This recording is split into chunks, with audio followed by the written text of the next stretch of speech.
கிராமத்தில் வந்து ஒரு அடிப்படை வசதியிலே இல்லாத இடத்துல ஒரு அடிப்படை வசதிகளை கொண்டு வருது.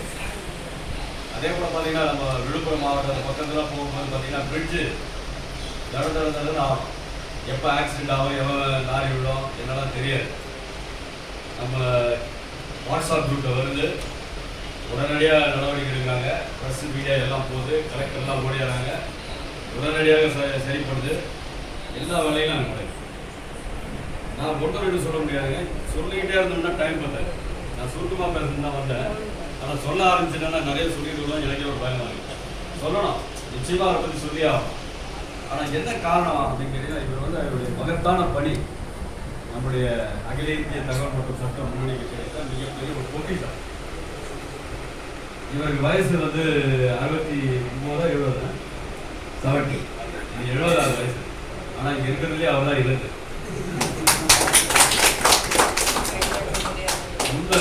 ஏன்னா மனதாலையும் சரி உடலாலும் சரி எப்பவுமே ஆக்டிவாக வச்சுருக்கு.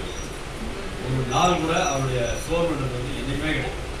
நீங்கள் காலையில் எழுந்து அவர் மாலை வரைக்கும் பார்த்தீங்கன்னா அவருடைய பணிகள் வந்து நடந்துக்கிட்டே இருக்கும். ஏதாவது ஒன்று வேலை செஞ்சுக்கிட்டே இருக்கும். இந்த மக்களுக்காக எதையாவது செய்யணும்.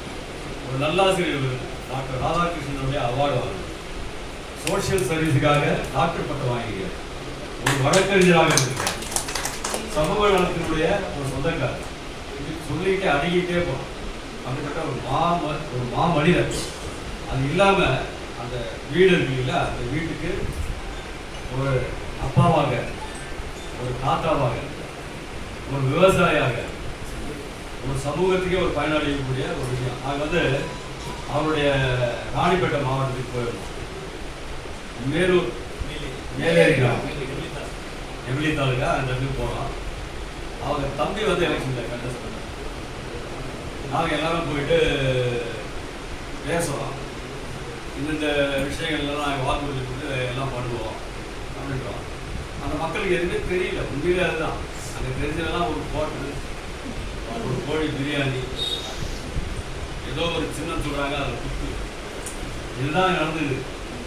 உண்மை என்ன, எதுக்காக நடந்த எலெக்ஷனு, எதுக்காக இதை ஓட்டு போகிறோம், இதெல்லாம் கிடைக்குமா கிடைக்காதா எதுவுமே தெரியாத ஒரு அறியாமையில் இருக்கக்கூடிய அந்த அறியாமையில் இருக்கக்கூடியப்ப நம்ம பேசும்போது அவங்களுக்குலாம் ஒரே திகைப்பு. இவ்வளோ பண்ண முடியுமா, ஓட்டு போட்டால் இவ்வளோ கிடைக்குமா, ஜெயிச்சு வந்தால் இவ்வளோலாம் செய்வீங்களா அப்படிதான் புரியும். அந்த கிராமத்தில் வந்து இவருடைய தம்பி தான் வந்து அதுக்கு வந்து சேர்மனாக நிற்கிறாரு. நாங்கள் எல்லார்கிட்டையும் போய் பேசுகிறோம். அவங்க சொன்ன வார்த்தை என்னன்னா ஆச்சரியமான ஒரு விஷயம். ஏங்க அண்ணன் பழனிருக்காரு, அவருக்காக நான் ஓட்டு போடுவேன்.